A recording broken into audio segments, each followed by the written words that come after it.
মসজিদে নববীর ভিতরে আল্লাহর হাবিব সাল্লাল্লাহু আলাইহি ওয়াসাল্লাম সাহাবায়ে কেরাম রিদওয়ানুল্লাহি তাআলা আলাইহিম আজমাইনদেরকে নিয়ে একটু মুযাকারা করতেছিলেন।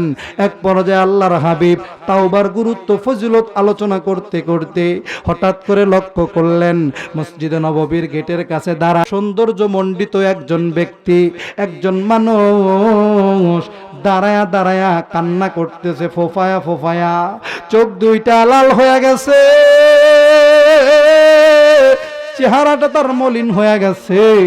আল্লাহর হাবিব তো ছিলেন রহম দিল ইনসান, আল্লাহর হাবিব ছিলেন তামাম জগতের জন্য রহমত। সুবহানাল্লাহ বলেন। আল্লাহ বলে ওয়ামা আরসালনাকা ইল্লা রাহমাতাল লিল আলামিন।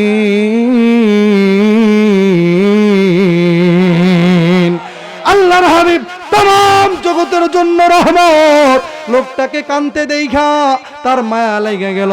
সাহাবীদের মাধ্যমে লোকটাকে ডাকানো হলো, আল্লাহর হাবিবের সামনে আসলো, ডাক দিয়া বলে ভাই কি আপনার নাম, কি বা আপনার পরিচয়, কোথায় বা আপনার বাড়ি, কোথায় বা আপনার ঘর, এইভাবে ফোফায়া ফোফায়া কেন কান্না করেন? এত চমৎকার চেহারা আপনার, চেহারাটা লাল হয়ে গেছে, মলিন হয়ে গেছে, কেন আপনি কাঁদেন? এই লোকটা ডাক দিয়া বলে, লোকটার নাম হলো দাহিয়াতুল কালবি। মারহাবা বলেন, আরো জোরে বলেন মারহাবা। দিলটা নরম করে দিবেন। দেখেন ঐতিহ্যবাহী বেরবারি যুব সমাজ ও প্রবাসীদের আজকের এই ইসলামী মহাসম্মেলনে দুই ফোঁটা চোখের পানি আজকে নিজের গুনাহের কথা মনে করে ফালাইতে পারেন কিনা? দুই ফোঁটা চোখের পানি ফেলতে পারলে বলা যায় না কোন দুই ফোঁটা চোখের পানির কারণে আল্লাহ আমাদের জাহান্নামের আগুনটা আমাদের জন্য নিভায়া দিবে। জোরে বলেন না সুবহানাল্লাহ। সম্মানিত হাজিরিন, পর্দালের মা বোনেরা সহ একটু দিলের কানটা খাড়া করে শুনবেন।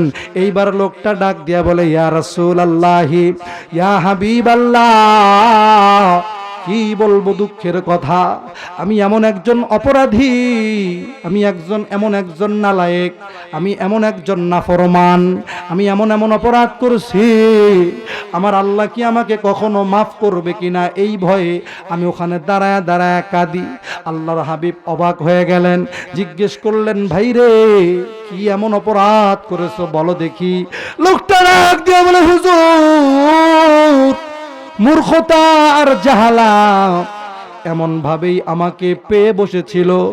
একজন নয়, দুইজন নয়, তিনজন নয়, একে একে চারজন আমার নিজের কন্যা সন্তান আমি জীবিত মাটির নিচে পুঁতে ফেলেছি। নাউজুবিল্লাহ বলেন, আরো জোরে বলেন না নাউজুবিল্লাহ। দাহিয়াতুল কালবি ডাক দিয়ে বলে, ইয়া রাসূলুল্লাহ, শুধু চারটা কন্যা মাটির নিচে পুঁতে ফেলছি জীবিত তাই নয়, পঞ্চম নাম্বারে আমার স্ত্রীর গর্ভে যখন সন্তান আসলো, আমি একজন ব্যবসায়ী মানুষ, ব্যবসার কাজে আমাকে বহুদূর সফর করা লাগবে, আমার স্ত্রীর গর্ভে 5-6 মাসের বাচ্চা। আমার স্ত্রীকে আমি ওসিয়ত করলাম, বউরে তুমি তো জানো আমরা কন্যা সন্তান পছন্দ করি না, এর আগেও 4টা কন্যা হয়েছে, 4টাকেই হত্যা করছি, আমি ব্যবসার কাজে দূর দেশে সফরে চলে যাচ্ছি, কবে ফিরে আসবো এর কোনো ঠিক নাই, তোমারে ওসিয়ত কইরা গেলাম তোমার গর্ভ থেকে যদি সন্তানটা যদি পুত্র সন্তান হয়, ছেলে সন্তান হয়, তুমি রাখবা, লালন পালন করবা, আদর যত্ন করে তাকে পালবা, কিন্তু বউরে আবারও যদি তোমার গর্ভ থেকে কন্যা সন্তান হয় রে, তাহলে তুমি যদি পারো লবণ খাওয়ায়া অথবা গলা টিপা যেইভাবেই পারো মেয়েটাকে হত্যা করবা। নাউজুবিল্লাহ বলেন। দাহিয়া কালবি বলে, আমি আমার বউকে বললাম যদি মেয়ে সন্তান হয় ব্যবসা থেকে ফেরার পরে যেন ওই মেয়েকে আমি না দেখতে হয়, এই কথা বলে আমি দূর দেশে সফরে চলে গেলাম ব্যবসার কাজে। দাহিয়াতুল কালবি ডাক দিয়ে বলে, ইয়া রাসূলুল্লাহ, ইয়া হাবিবাল্লাহ, নবী গো, দীর্ঘ 6-7 বছর পর আমি যখন বাড়িতে রিটার্ন আসলাম, বাড়িতে ফিরলাম, ঘরের ভিতরে বসে আছি, পূর্ণিমার চাঁদের মতো ফুটফুটে একটা সুন্দর একটা বাচ্চা, মেয়ে বাচ্চা আমার ঘরের ভিতর দিয়া দৌড়াদৌড়ি করে। আমি আমার বিবি সাহেবাকে ডাকলাম, বউরে, এই যে আমাদের ঘরের ভিতর দিয়া এত ফুটফুটে জ্যোৎস্নার মতো পূর্ণিমার চাঁদের মতো এই বাচ্চাটা, এই মেয়েটা কার মেয়ে? দাহিয়াতুল কালবি বলে, হুজুর, কথাটা জিজ্ঞেস করার সময়, জিজ্ঞেস করার পর আমার স্ত্রী দাঁড়ায় দাঁড়ায় থরথর করে কাঁপতেছে, আমাকে সুন্দরভাবে জবাব দিতে চাচ্ছে না। বারংবার জিজ্ঞেস করার পর আমার বউ জবাব দেয়, স্বামী গো, কেমনে করে জবাব দেই, বলতেও তো কষ্ট হয়, কিন্তু না বলেও উপায় নেই। স্বামী গো, আপনি ব্যবসায় যাওয়ার সময় আমার গর্ভে 5-6 মাসের সন্তানটা রেখে গিয়েছিলেন। আপনি বলেছিলেন ছেলে সন্তান হইলে রাখার জন্য, আর কন্যা সন্তান হইলে মেরে ফেলার জন্য। স্বামী গো, সন্তানটা তো হইছে কন্যা সন্তান, তাও আবার দেখেন না কত সুন্দর দেখা যায়। মেয়েটার চেহারা আপনার চেহারার মতোই হইছে। আল্লাহু আকবার। মেয়েটার চেহারা আপনার চেহারার মতোই সুন্দর হইছে গো স্বামী। আপনি যতই বলেন আমি তো মা, কথা কন ঠিক কিনা? আমি মেয়েটাকে মারতে পারি নাই, চেহারা আপনার চেহারার মতোই সুন্দর হওয়ার কারণে আমি মেয়েটার নাম রাখছি জামিলা। জোরে বলেন, মেয়েটার নাম কি? আরো জোরে বলেন না, মেয়েটার নাম কি? আমি মেয়েটার নাম রাখছি জামিলা। স্বামী গো, আপনার হাতে ধরি, পায়ে ধরি, আপনি এর আগেও 4টা কন্যাকে হত্যা করছেন। আপনার পায়ে ধরি গো স্বামী, এই মেয়েটাকে আপনি জানে মাইরেন না, মেয়েটার জান ভিক্ষা চায় আপনার কাছে। আহারে, মেয়েটা বাইরে খেলাধুলা করে, আপনি বাড়িতে ছিলেন না। অন্য বাচ্চাদের বাবাকে দেখা বারবার আইসা খালি আপনার কথা জিজ্ঞেস করে, আম্মু। সবার বাবাকে দেখি বাবার হাত ধইরা ধইরা বাড়িতে যায়, বাড়ির থেকে বের হয়। আমার কি আব্বা নাই? বলে তোমার আব্বা আছে, ব্যবসার কাজে দূরে সফরে গেছে। বলে কবে আসবে? বারবার খালি আপনার কথা মেয়েটা এতদিন জিজ্ঞেস করেছে। আমার বন্ধুরা, আপনারাও দেখবেন সন্তানদের ভিতরে মেয়েরা কিন্তু একটু বাবা ভক্ত হয়, কথা কন ঠিক কিনা? দিলটা নরম করে দিবি। দাহিয়াতুল কালবি ডাক দিয়ে বলে, ইয়া রাসূলুল্লাহ, ইয়া হাবিবাল্লাহ, আমার স্ত্রী এইভাবে অনুনয় বিনিময় করতে থাকলে আমি সাথে সাথেই কিছু বললাম না, তাৎক্ষণিক ঘর থেকে বের হয়ে যায়, বাহিরে একটু পায়চারি করতে লাগলাম। এদিক থেকে ওদিক যাই, ওদিক থেকে এদিক এসে এরকম হাঁটাহাঁটি করতে লাগলাম। দিলের ভিতরে আমার টেনশন, হায় হায়, এত সুন্দর একটা মেয়ে হইছে, মেয়েটা বড় হইলে না জানি এলাকার বকাটে ছেলেরা ডিস্টার্ব করবে, এলাকার বিভিন্ন লোক আমাকে গালমন্দ করবে যে দাহিয়াতুল কালবি মেয়ের বাপ। কি করা যায়, কি করা যায়? দাহিয়াতুল কালবি ডাক দিয়ে বলে, ইয়া রাসূলুল্লাহ, ইয়া হাবিবাল্লাহ। এক পর্যায়ে মূর্খতার জাহালাত এমন ভাবেই পেয়ে বসলো, শয়তানের ধোকায় বোকা হইয়া আমি আবারও ঘরের ভিতরে চলে গেলাম। আমার বিবিকে ডাক দিয়ে বললাম, বউরে, দীর্ঘদিন পর ব্যবসার কাজ থেকে বাড়িতে আসলাম, অনেকদিন হলো শ্বশুর বাড়িতে বেড়াতে যাই না, একটু জামিলাকে সুন্দর করে সাজায়া দাও, আমি জামিলাকে নিয়ে ওর নানির বাড়িতে একটু বেড়াইতে যাব। দাহিয়াতুল কালবি বলে, আমার স্ত্রী এই কথাটা শুই না অত্যন্ত আনন্দিত হয়ে গেল। সে ভাবলো যে আমার দিলটা পরিবর্তন হয়ে গেছে, মেয়েটার প্রতি আমার মায়া আর দয়া হয়ে গেছে। আমার স্ত্রী অত্যন্ত খুশি মনে মেয়েটাকে গোসল করায়া সুন্দর সুন্দর জামা কাপড় পরায়া, এমনিতেই মেয়েটার চেহারা পূর্ণিমার চাঁদের মতো, এরপরেও যখন ওর মায়ে ওরে একটু সাজায়া দিছে, ইয়া রাসূলুল্লাহ, এত সুন্দর দেখা গেছে, আমার হায়াতে জিন্দেগিতে এমন সুন্দরী বাচ্চা আমি আর কোনোদিন দেখি নাই। আল্লাহু আকবার। ওর মা ওরে সাজায়া দিছে, মেয়েটাকে লইয়া হাতে একটা লোটা নিয়া, ব্যাগ নিয়া আমি হাঁটি হাঁটি পা পা করে রওনা হয়ে গেলাম। বহুদূর হাইটা যাওয়ার পর আমার মেয়ে জামিলা ডাক দিয়া বলে, মিষ্টি মধুর কণ্ঠে ডাক দেয়, আব্বু ওগো আব্বা, আমি তো আমার আম্মার সাথে এর আগেও বহুবার নানির বাড়ি গেছি, আজকে তুমি কোন রাস্তায় নিয়ে যাও? এই রাস্তায় তো কোনোদিন আম্মা নিয়ে যায় নাই। দাহিয়াতুল কালবি বলে আমি মেয়েটাকে বললাম চুপ করো, এই দিক দিয়ে আজকে যেতে হবে। দাহিয়া কালবি বলে হুজুর ইয়া রাসূলুল্লাহ, ছোট্ট মেয়ে কি জানি বুঝে, একটু অগ্রসর হওয়ার পরে মেয়েটা আমাকে থামায়া ডাক দিয়ে বলে আব্বা, তোমার সুন্দর চেহারাটা রৌদ্রের আলোতে লাল হয়ে যাইতেছে, তুমি ঘেমে যাচ্ছ। এইগুলো বলে আর এই ছোট্ট মেয়েটা তার শরীরের কাপড় দিয়ে আমার কপালের ঘাম মুইসা দেয়। আল্লাহু আকবার, ইয়া রাসূলুল্লাহ, ইয়া হাবিবাল্লাহ। এরপরেও আমার দিলটা নরম হয় না, এতটাই পাষাণ হৃদয়ের অধিকারী হয়ে গেলাম। মেয়েটাকে নিয়ে হাঁটতে হাঁটতে যাইতে যাইতে একেবারে নির্জন নিরিবিলি পরিবেশ, একটা মরুভূমির মাঝামাঝি যায়া আমি আমার মেয়ে জামিলাকে বললাম, জামিলা মাগো তুমি এই জায়গায় একটু বসো। মেয়েটা বুঝে না, ছোট্ট মানুষ, সুন্দর করে সেখানে বসে পড়লো। কিছু দূর যায়া আমি ওখানে মাটি খনন করতে লাগলাম। মেয়েটা আবার দৌড়ায় আসে, ডাক দিয়ে বলে আব্বা, আপনার তো টাকা পয়সার কোনো অভাব নাই, এখানে এসে এত পরিশ্রম কেন করেন? আপনি তো চাইলে একটা কাজের লোক দিয়াও এখানে গর্ত করতে পারতেন আব্বা। দাহিয়াতুল কালবি বলে ইয়া রাসূলুল্লাহ, মেয়েটা এমন মহাব্বত দেখায়, এমন মায়া দেখায়, মাটি খনন করার সময় আমার চেহারায়, আমার শরীরে একটু মাটির কণাগুলি, বালির কণাগুলি, পাথরের টুকরাগুলো এসে লেগে আমার শরীরে একটু ময়লা লাগে, চেহারায় একটু ময়লা লাগে। আবার ছোট্ট মেয়ে জামিলা তার শরীরের কাপড় দিয়ে দিয়ে আমার চেহারার ময়লা মুইসা দেয়। আল্লাহু আকবার বলে। দাহিয়াতুল কালবি ডাক দিয়া বলে ইয়া রাসূলুল্লাহ, ইয়া হাবিবাল্লাহ। এরপরেও আমার দিলটা নরম হয় না। গর্ত করতে করতে, গর্ত খনন করতে করতে যখন এক মানুষ পরিমাণ গর্ত হয়ে গেল, আমার মেয়ে জামিলাকে আমি ডাক দিলাম, জামিলা রে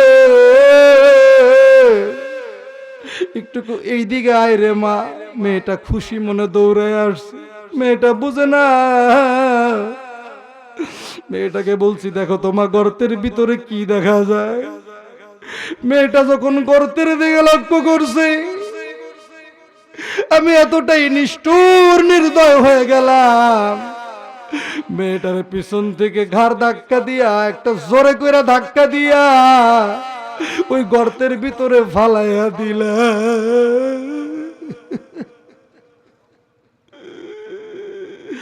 মেয়েটা গর্তের ভিতরে পইরা যাওয়ার পর আমাকে ডাক দিয়ে বলে আব্বা,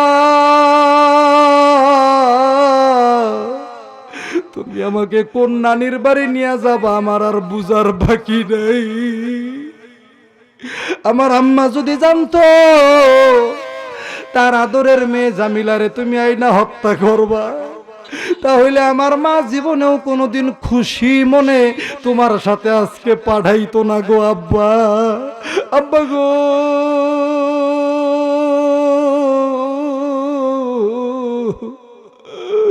আমি তোমার কাছে আমার জীবনটা ভিক্ষা চাই, তুমি আমার মাইরো না গো আব্বা।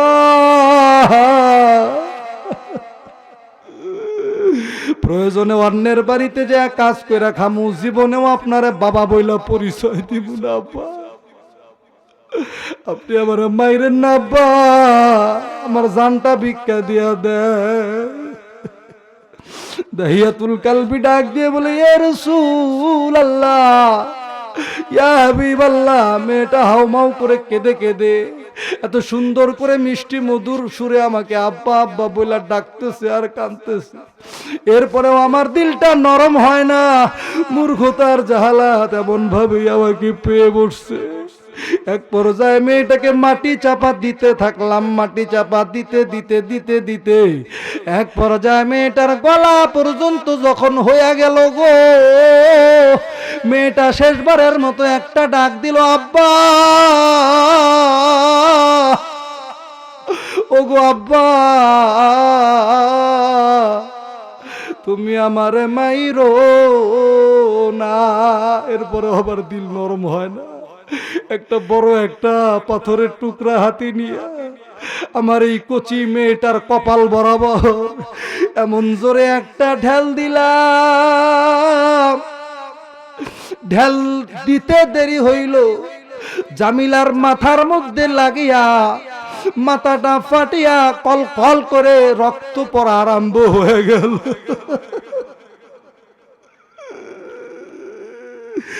আমার বন্ধুগণ, দিলটা নরম করে দিবে। এইবার দাহিয়াতুল কালবি বলে, মেয়েটাকে পাথর দিয়া ঢেল দিয়া মাথা ফাটানোর পরে মেয়েটা ঘাড় একদিকে কাত করে দিল।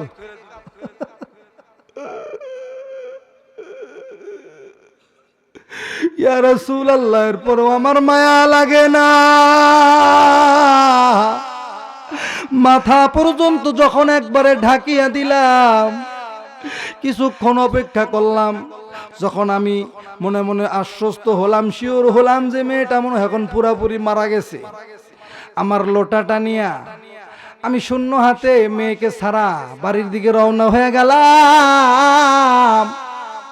বাড়িতে যাওয়ার পরে জামিলার আম্মা যখন দেখছি জামিলা আমার সাথে নাই, জামিলার মায়ের বুঝার আর বাকি নাই যে জামিলারে আমি মাইরা ফেলাইছি। ইয়া রাসূলুল্লাহি, ইয়া হাবিবাল্লাহ, গলা কাটা মুরগি জবাই কইরা জমিনে ছাইরা দিলে যেমন লাফায়া লাফায়া ভাব পায়রা কান্নাকাটি করে, জামিলার আম্মা আমার স্ত্রী ওইভাবে কান্নাকাটি করতে লাগলো। ইয়া রাসূলুল্লাহ, এর আগেও যে আরো 4টা মেয়ে আমি হত্যা করছি, জীবিত মাটির নিচে পুইতা ফেলাইছি, এত খারাপ লাগে নাই? জামিলার চেহারায় কি যেন একটা মায়া ছিল, কণ্ঠের মধ্যে কি যেন একটা জাদু ছিল। আমার কানের ভিতরে খালি আমার ওই মেয়ের ওই জামিলার ডাকের আওয়াজগুলাই খালি ভাসতে থাকে, আল্লাহু আকবার, ইয়া রাসূলুল্লাহ।